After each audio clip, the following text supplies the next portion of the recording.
지난 수요일 3월 5일부터 2025년도 사순절기가 시작되었습니다. 사순절은 제2의 수요일을 시작으로 해서 부활절 전날까지 주님께서 걸어가신 십자가 고난의 길을 이 기간에 내 삶에 실천함으로써 주님의 고난에 동참하는 기간을 말합니다. 일단 우리는 꼭 사순절을 지켜야 하느냐라는 근본적인 질문부터 먼저 해결해야 할 겁니다. 사순절이 교회 전통으로 지켜오는 것이니까 지켜야 된다는 단순한 대답, 원론적인 대답 대신 지금도 우리가 사순절을 지켜야 하는 신앙적인 이유를 말씀드리려고 합니다. 우리가 꼭 알고 기억해야 되는 사실은 사순절을 비롯한 다양한 교회의 전통은 그냥 생겨난 것이 아니라는 거죠. 어떤 특별한 사건이나 계기를 통하여 그것이 교회와 성도에게 유익이 되기 때문에 많은 교회와 성도들이 여기에 동참하게 되었고 결국 그것이 교회의 전통으로 자리 잡은 것이라는 사실입니다. 예를 들면 구약을 믿는 유대인들은 과거 자신들의 조상들이 모세의 인도를 따라 출애굽을 했던 것을 매우 특별하게 여기고 그걸 우리로 말하면 명절로 만들어 강력하게 지키고 기념하고 있습니다. 그 대표적인 절기가 유월절과 초막절입니다. 지금도 유대인들은 유월절과 초막절을 대대로 지켜요. 이 유월절은 이스라엘 백성들이 출애굽하던 그날 밤에 다급했던 상황 속에서도 하나님께서 기적의 손길을 베푸셔서 무사히 출애굽을 할 수 있도록 이끌어 주셨던 그 하나님의 은혜를 떠올리는 절기인데 이때는 얼마나 급했던지 누룩을 넣어서 밀가루 반죽을 부풀려 그래서 유교병을 만들어 먹을 시간도 부족해서 그냥 누룩 없는 밀가루 반죽으로 무교병 빵을 만들어 먹었습니다. 일반적으로 빵을 만들기 위해서는 밀가루 반죽에 누룩을 넣어서 발효시키고 부풀려야 우리가 먹기 좋은 부드러운 빵이 되지 않습니까? 그렇지만 이 출애굽이 이루어지던 그날 밤에는 그럴 시간이 없었어요. 그래서 누룩을 넣지 못하고 그냥 밀가루를 반죽해서 무교병을 만들어 먹어야만 했고 그날의 다급했던 기억을 6월절 기간이 되면 누룩을 넣지 않은 빵, 무교병을 만들어 먹는 걸 통하여 그들은 기억하고 지킵니다. 또 초막절은 출애굽한 뒤 광야에서 40년을 지나는 동안 하나님께서 매일 만나와 메추라기로 먹이셨고 반석에서 샘물이 나게 하셔서 물을 마시게 했던 경험을 떠올리는 절기입니다. 그래서 초막절 기간이 되면 유대인들은 자기가 사는 집 마당에 텐트를 치거나 아파트에 살면 거실에 일부러 텐트를 치고 그곳에서 생활을 합니다. 그렇게 텐트에서 지내는 불편함을 겪으면서 그때 이런 고난의 광야를 하나님의 은혜로 통과했구나. 메마른 광야에서 하나님께서 이렇게 반석의 샘물로 먹이셨구나. 이렇게 다시 반추하는 겁니다. 그런 의미로 초막절 기간에 제사장은 매일 실로와 연못에서 물을 길어다가 제단에 붓는 의식을 통하여 반석에서 샘물을 나게 하셨던 하나님의 은혜를 기념합니다. 유대인들은 이렇게 반복되는 절기를 철저히 지키는 것을 통하여 자신들의 정체성을 늘 자각하며 살아가고 또 자신들이 여호와 하나님의 특별한 은총을 입은 택함받은 백성이라는 자부심을 다시 새롭게 하는 겁니다. 그것이 2000년 가까운 유랑생활 속에서도 이들이 민족적 전체성을 잃지 않고 끝까지 공동체를 지켜내는 원동력이 되었던 겁니다. 마찬가지로 교회에서 지금 지키는 여러 전통들 역시 우리 기독교의 과거에 존재했던 사건 또는 예식 중에서 신앙적으로 의미가 있고 유익하다고 여겨지는 것들을 계속하여 되새김질하는 과정을 통하여 과거의 것을 현재화시켜 지금도 교회와 성도의 삶에 생생하게 작용하는 하나님의 손길로 전환시키는 것입니다. 이렇게 해마다 반복하여 지키고 있는 교회의 절기를 우리는 교회력이라고 부릅니다. 교회의 달력이라는 얘기죠. 교회력에는 사순절, 대림절 두 개의 큰 절기가 있고 성탄절, 부활절, 맥주감사절, 추수감사절, 성령강림절 등의 기념일이 있습니다. 사순절의 절기는 부활절로 완성되고 부활절은 기쁨의 50일에 시작이 되어 성령강림절로 완성됩니다. 대림절은 주님 오심을 기다리며 성탄절로 완성이 됩니다. 특별히 사순절은 구원의 완성인 부활을 준비하고 기다리는 동안 나를 살리고 우리를 살리기 위해 십자가에서 피 흘려 죽으신 주님의 그 크신 사랑, 또 구원의 완성을 위하여 하나뿐인 독생하신 아들 예수를 우리에게 내어주신 하나님 아버지의 그 크신 사랑을 어느 때보다 깊이 묵상하며 우리가 할 수 있는 방법을 통해 십자가의 고난에 동참하는 절기입니다. 그래서 해마다 이때쯤이면 늘 듣게 되는 설교이겠지만 다시 한번 사순절 첫 번째 주일을 맞이하여 우리가 어떤 마음과 자세로 사순절을 지켜야 하는지를 오늘 설교를 통하여 여러분과 나누어 보려고 합니다. 다시 말씀드리지만 사순절은 한자로 살을 뜻하는 사와 열을 뜻하는 순으로 만들어진 단어로 40일을 뜻합니다.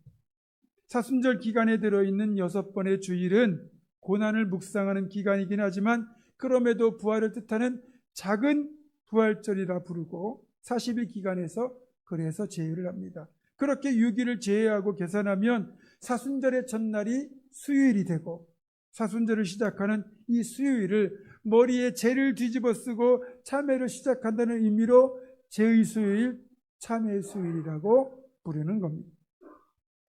이렇게 사순절은 주님의 고난을 묵상하고 주님의 고난에 동참하는 절기이지만 그렇다고 단순히 고난만 생각하는 절기는 아니라는 거죠. 사순절은 부활을 통해 새로운 생명을 소망하는 절기라는 사실까지 우리가 염두에 두어야 합니다. 그래서 사순절을 라틴어로 렌트라고 부릅니다. 엘리엔트, 렌트라고 부르는데 이 렌트는 생명이라는 뜻을 가지고 있어요. 그 이유는 사순절은 죽음이라는 절망 속에서 생명이라는 소망을 보는 기간이기 때문입니다. 또한 사순절기가 봄과 맞물려 있다는 것도 의미가 있습니다. 사순절기가 시작될 때쯤이면 차갑던 바람이 제법 따뜻하고 부드러운 바람으로 바뀌어 불어옵니다. 그러면서 죽어 있었던 것 같았던 황량한 대지가 푸른 새싹들로 채워지면서 생명력이 충만한 초록의 대지로 바뀌듯이 또 메말라 죽은 것 같았던 나무에 붉은 빛을 머금은 하얀 꽃들이 활짝 피어나듯이 우리는 사순절의 고난을 지나 부활의 생명으로 나아가는 겁니다. 결론적으로 사순절은 부활이라고 하는 소망을 통해서 우리 모두가 죽음의 공포를 이겨내는 시간이라고 할 수 있습니다. 유한한 삶을 사는 우리들은 죽음에 대한 근원적인 공포, 두려움을 가지고 살아갑니다. 그러면서 우리는 이 유한한 이 생명을 내 DNA를 가진 자손을 남기는 것으로 근근히 이어가고 있는 거죠. 그러나 아무리 내 자신의 유전자를 남긴다고 할지라도 우리는 죽음 뒤에 어떤 일이 있을지를 모르기에 본능적으로 죽음을 두려워합니다. 미국의 유명한 시인이자 노벨 문학상을 수상했던 T.S. 엘리엇은 죽음에 대하여 이렇게 말했습니다. 우리는 죽음 자체가 두려운 게 아니다. 죽음이 끝이 아닐까 봐 그것이 두려운 것이다. 기가 막힌 통찰 아닙니까? 우리 신앙인들이야 물론 죽음 이후에 천국과 지옥이 있고 또 부활이 있다는 것을 믿고 있기 때문에 죽음에 대한 두려움이 별로 크지 않지만 이런 사실을 알지 못하고 믿지 못하는 사람들은 당연히 죽음 이후에 그게 끝이 아닐까 봐 두려움을 가질 수밖에 없는 겁니다. 그게 두려운 거예요.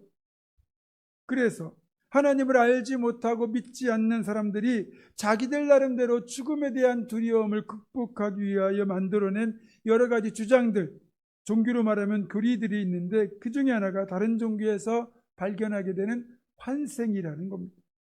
죽으면 그것이 끝이 아니라 다른 모습으로 태어난다는 거죠. 그리고 이런 환생이 계속되는 것을 윤회라고 하죠. 이런 환생교리에 따르면 만약에 지금 이 생에서 선한 삶을 살면 다음 생에는 지금보다 더 나은 존재로 태어나게 되고, 악한 삶을 살면 훨씬 못한 존재로 태어나게 됩니다. 자, 이걸 지금 삶에 적용하면 지금 내 신분과 내 삶의 모습, 삶의 질은 전생에서 내가 어떻게 살았는가에 따라서 결정된 것이기 때문에 환생과 윤회를 믿는 사람들은 지금 이 세상에서 불평등이나 착취나 억압을 당해도 내가 전생에서 그렇게 살았으니까 라는 숙명으로 받아들이게 됩니다. 그러다 보니 이들은 이 불합리한 사회 구조를 개선하고자 하는 의지가 없어요. 내가 전생에 어떤 삶을 살았느냐에 따라서 현재 내 삶이 결정된 것이기에 결국 다 내 탓인 거잖아요.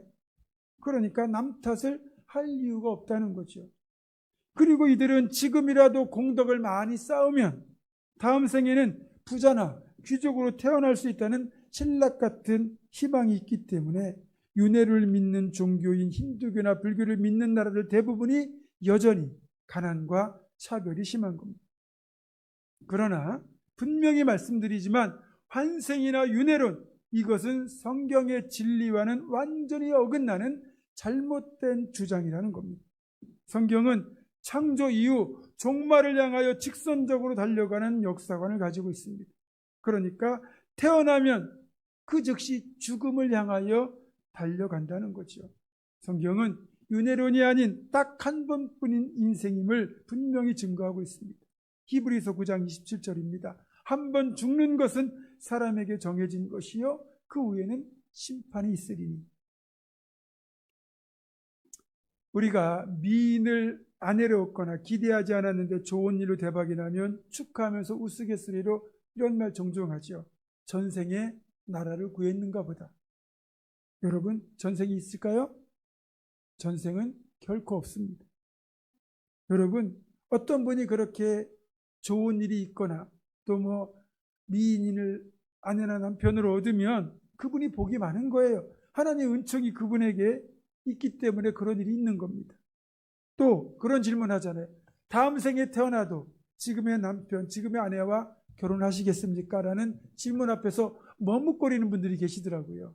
여러분, 그때는 다음 생 전혀 없으니까 무조건 결혼하겠다고 하셔야 됩니다. 그게 부부관계에도 좋고, 그리고 다음 생에 태어날 일 없으니까 염려 안 하셔도 됩니다. 분명히 말씀드리지만 우리 기독교는 환생이나 윤회를 믿지 않고 딱 한 번뿐인 삶과 그리고 죽음 이후 궁극적인 부활을 믿습니다. 예수를 믿는 자는 죽음 이후의 영생의 부활로, 믿지 않는 자는 심판을 통해 지옥으로 가게 되는 겁니다. 그래서 우리는 부활 이후에 천국이 있다고 믿기 때문에 여기에 우리는 모든 걸 걸었습니다. 여러분, 만약에 그런데 부활이 없다? 천국과 지옥이 없다? 그러면 어떻게 되는 걸까요? 우리보다 비참한 인생들은 없을 겁니다. 부활이 있다고 믿고 부활의 신앙을 위해 우리의 젊음과 시간과 물질과 열정까지 다 쏟아 부었잖아요. 그랬는데 부활이 없다? 그러면 우리는 이제껏 헛짓거리를 한 겁니다. 그래서 바울 사도께서는 만약에 부활이 없다면 우리가 가장 불쌍한 존재였을 거라고 드러내놓고 말합니다. 고린도전서 15장 13절 14절 그리고 19절입니다. 만일 죽은 자의 부활이 없으면 그리스도도 다시 살아나지 못하셨으리라. 그리스도께서 만일 다시 살아나지 못하셨으면 우리가 전파하는 것도 헛것이요 또 너희도 너희의 믿음도 헛것이며, 만일 그리스도 안에서 우리가 바라는 것이 다만 이 세상의 삶뿐이면 모든 사람 가운데 우리가 더욱 불쌍한 자이리라. 바울 사도는 주님이 먼저 보여주신 부활이 우리의 부활로 이어질 것을 굳게 믿었고, 이것이 유한한 삶을 살아가는 우리들의 궁극적 소망이라는 것, 그래서 부활이 있다는 이 복된 소식, 복음을 전하기 위하여 자신의 개인적인 삶을 완전히 복음에 올인했고 그리스도께 헌신했던 사람이에요. 그 과정에서 바울 사도가 얼마나 모진 고난을 겪었는지가 고린도후서 11장에 자세히 기록되어 있는데 정리하면 이렇습니다. 복음 때문에 여러 차례 옥에 갇히고 매도 수없이 맞고 여러 번 죽을 뻔했고 40에서 하나 감았네 39대짜리 매를 5번이나 맞았고 태장을 3번 맞고 돌에 맞아 죽을 뻔도 했고 탔던 배가 3번이나 파손하고 일주일을 바다에서 표류했고 강도, 동족, 이방인, 시내, 광야, 바다, 거지 정제로부터 위험을 당하고 잠을 이루지 못하고 배고픔과 목마름과 추위와 헐벗음까지 정말 많이 겪었다는 겁니다. 그러니까 바울 사도가 이 부활의 소식, 복음을 전하기 위해 겪어야 했던 이 엄청난 고난들, 또 사도들을 포함하여 초대교회 성도들이 순교를 당하면서까지 믿음을 지켜야 했던 이유는 딱 한 가지, 부활이 있다고 믿었기 때문입니다. 물론 이건 당연한 진리입니다. 그래서 바울 사도는 고린도전서 15장 20절에서 이렇게 당당하게 선언합니다.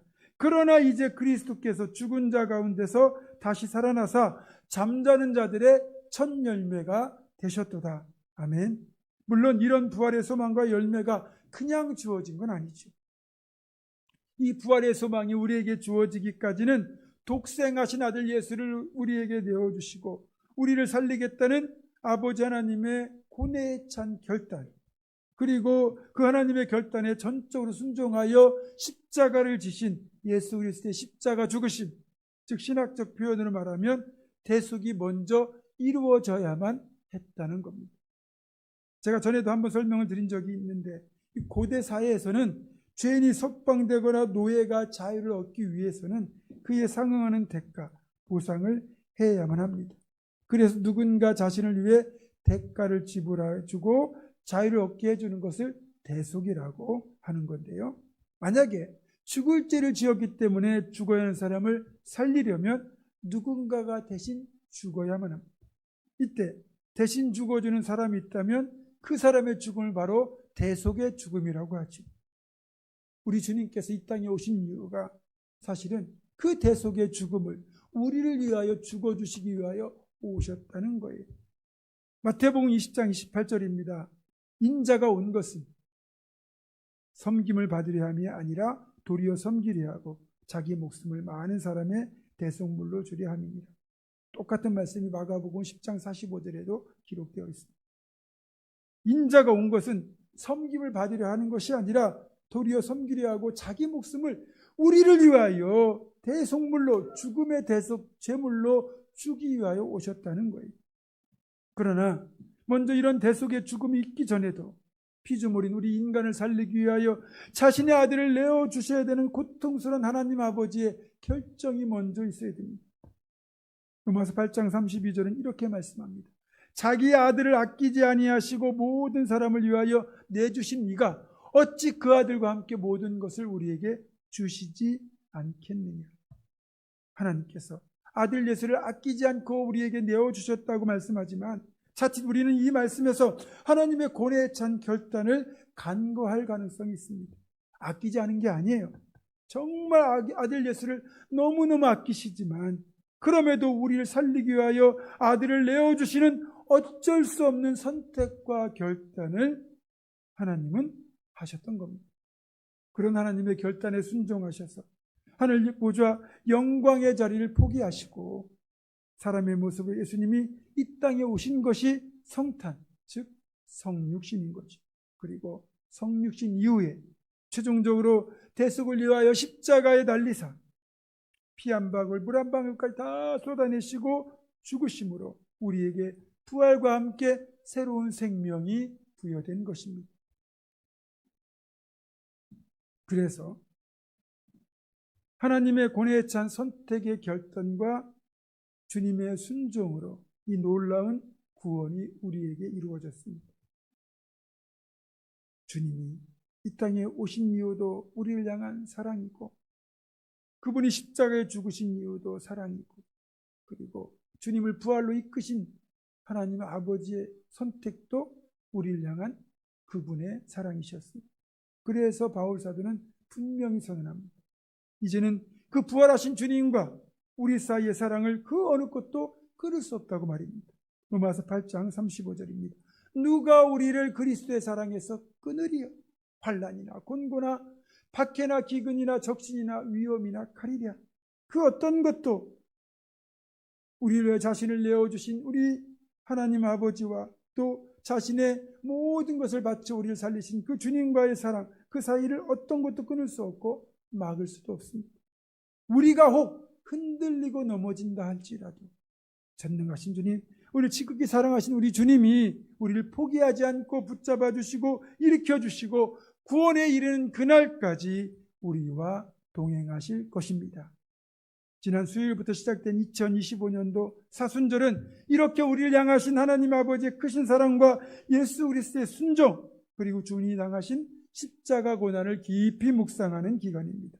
이제 우리가 주님처럼 십자가에 매달려 죽을 일은 없겠지만 적어도 그 정도의 마음으로 사순절을 보내야 할 겁니다. 말씀을 맺습니다. 오늘 본문 베드로전서 4장 13절은 이렇게 말씀합니다. 오히려 너희가 그리스도의 고난에 참여하는 것으로 즐거워하라. 이는 그의 영광을 나타내실 때에 너희로 즐거워하고 기뻐하게 하려 함이라. 아멘. 이 말씀처럼 우리가 이번 사순절 기간에 그리스도의 고난에 참여하고자 하는 것은 단지 그리스도의 고난을 경험하고자 하는 것에 머무르고자 함이 아닙니다. 주님의 고난을 통하여 최종적으로는 부활의 영광에 동참하여 즐거워하고 기뻐하게 하려는 것입니다. 사순절은 그렇게 십자가 고난 뒤에 부활의 영광이 있다는 걸 체험하는 기간입니다. 그렇게 베드로 사도는 우리에게 고난에 참여하는 것을 기뻐하라고 즐거워하라고 말씀하는 겁니다. 그렇게 되면 주님의 부활 때 우리도 기쁨으로 참여하게 되기 때문입니다. 여러분, 2025년도 사순절이 시작되었는데 여느 때처럼 그냥 흘려보내지 말고 평소에 즐기던 것들 애써 절제하고 이를 통하여 추가로 얻어지는 시간과 기회를 주님께 더 가까이 나아가는 예배와 말씀 묵상과 기도와 봉사로 채우시기를 부탁합니다. 그래서 십자가에 더 가까이 나아가고 하나님과의 사귐이 더 깊어지는 복된 사순절을 만들어 가기를 주님의 이름으로 축원합니다. 기도하겠습니다.